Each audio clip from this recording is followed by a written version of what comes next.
Corona virus মহামারীর ঠিক ৫ বছর পর আবার চীনা ভাইরাসের আক্রমণ। এবারও নতুন ভাইরাসের জন্ম এবং ছড়িয়ে পড়ার সংবাদ উঠে আসে সেই চীন দেশ থেকেই। স্বাভাবিকভাবেই সাধারণ মানুষের মধ্যে ফিরছে করোনা বা কোভিড-১৯ সেই ভয়াবহ স্মৃতি। দেশের একাধিক শহর থেকে এসএমপিভি আক্রান্তের খবর পাওয়া যাচ্ছে।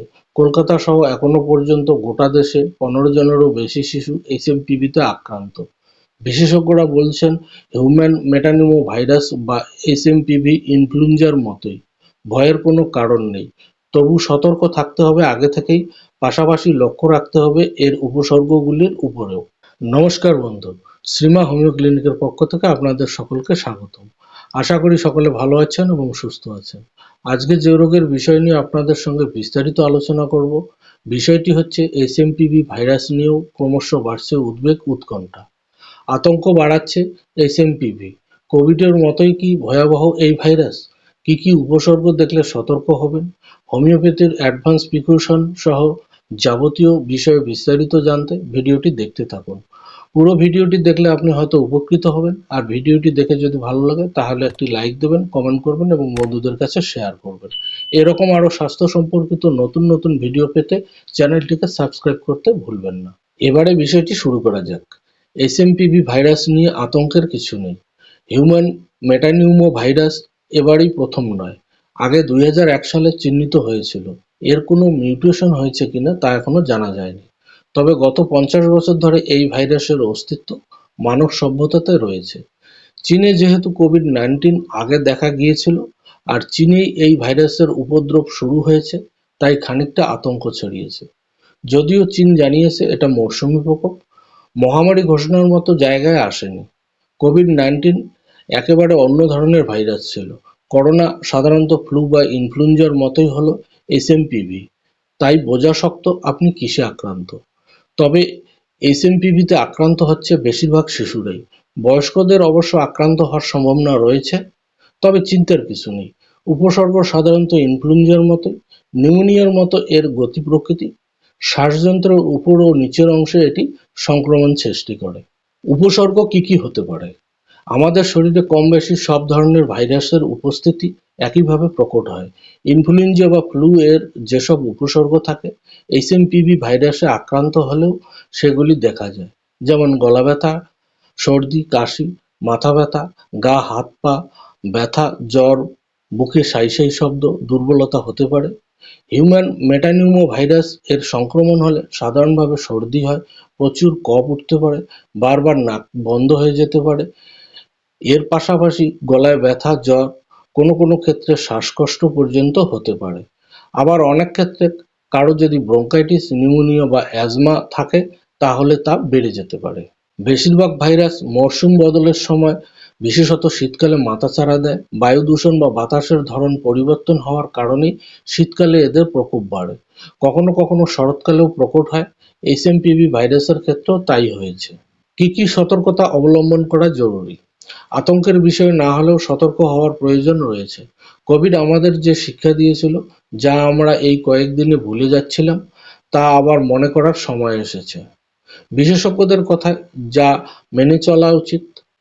স্বাস্থ্য বিষয়ে সচেতন থাকতে হবে। সাধারণত হাঁচি কাশির মাধ্যমে এই ভাইরাস ছড়ায়। এছাড়া সংক্রমিত ব্যক্তির সংস্পর্শে এলেও ছড়াতে পারে। কোথাও হাত দিলে অবশ্যই হাত ধুয়ে মুখে চোখে হাত দিন। বাইরে বেরোলে মাস্ক ব্যবহার করতে হবে। হাঁচি কাশির সময় রুমাল দিয়ে মুখ ঢেকে নিন। ধূমপান ত্যাগ করুন। বাচ্চাদের সর্দি কাশি হলে স্কুলে না পাঠানোই শ্রেয়। শিশু ও বয়স্ক উভয়ের শরীরে কোনো উপসর্গ দেখা দিলে, বিশেষত শ্বাসকষ্টজনিত সমস্যা হলে দ্রুত চিকিৎসকের পরামর্শ নেওয়া জরুরি। এসএমপিভি ভাইরাসের হোমিওপ্যাথিক প্রতিকার। যেহেতু সাধারণ সর্দি কাশি বা ফ্লু এর লক্ষণগুলোর মতোই এসএমপিভি ভাইরাসের লক্ষণ, কাজেই অনেকের মধ্যে এই ভাইরাসে আক্রান্ত হলেও ৯০ থেকে ৯৫% লোকেরা নিজেরাও বুঝতে পারেন না যে এসএমপিভি ভাইরাসে আক্রান্ত। সাধারণ সর্দি কাশি হলে কয়েকদিন পর নিজে থেকেই সারিয়ে ওঠে, কিন্তু যদি আমাদের শরীরে ইমিউনিটি পাওয়ার বা রোগ প্রতিরোধের ক্ষমতা কম থাকে, বিশেষত বয়স্ক ব্যক্তিদের বা আগে থেকে যাদের শ্বাসযন্ত্রের কোনো রোগ বা সিওপিডির মতো সমস্যা থাকে, তাহলে এসএমপিভি ভাইরাসে আক্রান্ত হওয়ার সম্ভাবনা থাকে। এবং সেই সঙ্গে যে সকল বাচ্চাদের ইমিউনিটি পাওয়ার কম থাকে তাদের ক্ষেত্রেও এই ভাইরাসে আক্রান্ত হওয়ার সম্ভাবনা থাকে। তবে চিন্তার কিছু নেই।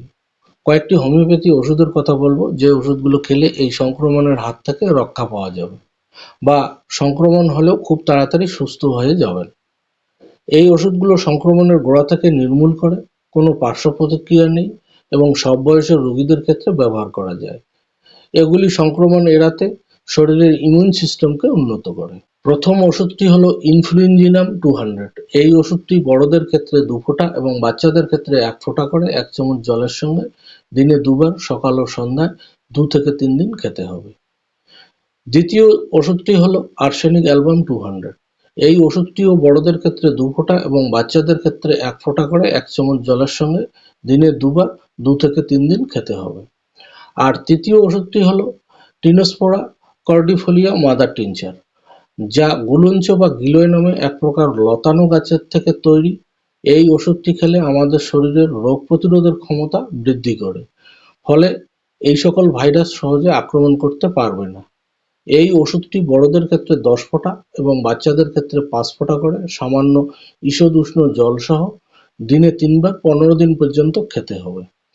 এছাড়া রোগ প্রতিরোধের ক্ষমতা বৃদ্ধি করতে ভিটামিন সি সমৃদ্ধ কিছু খাবার, যেমন কমলা লেবু, পেয়ারা, পেঁপে, সেই সাথে কুমড়োর বীজ এবং মসুর ডালের মতো জিঙ্কের উৎস খাবারগুলো খেতে পারেন। উষ্ণ তরলযুক্ত পানীয় গ্রহণ করুন, যেমন ভেষজ চা, আদা, হলুদযুক্ত পানীয়, ঝোল এবং স্যুপ, যা গলা প্রশমিত করতে এবং হাইড্রেট বজায় রাখতে সাহায্য করবে। এছাড়া অ্যান্টিঅক্সিডেন্ট সমৃদ্ধ খাবার, যেমন রঙিন ফল, শাকসবজি, পালং শাক, বেরি এবং গাজর খাদ্য তালিকায় রাখুন। প্রোবায়োটিক্স খাবার, যেমন দই, অন্ত্রের স্বাস্থ্য ভালো রাখতে এবং রোগ প্রতিরোধ ক্ষমতা বাড়াতে খেতে পারেন। তো আজ এ পর্যন্তই। আশা করি ভিডিওটি আপনাদের অনেক কাজে লাগবে। ভালো থাকবেন, সুস্থ থাকবেন। দেখা হবে পরবর্তী ভিডিওতে অন্য কোনো রোগের বিষয় নিয়ে। ভিডিওটি দেখার জন্য অনেক ধন্যবাদ।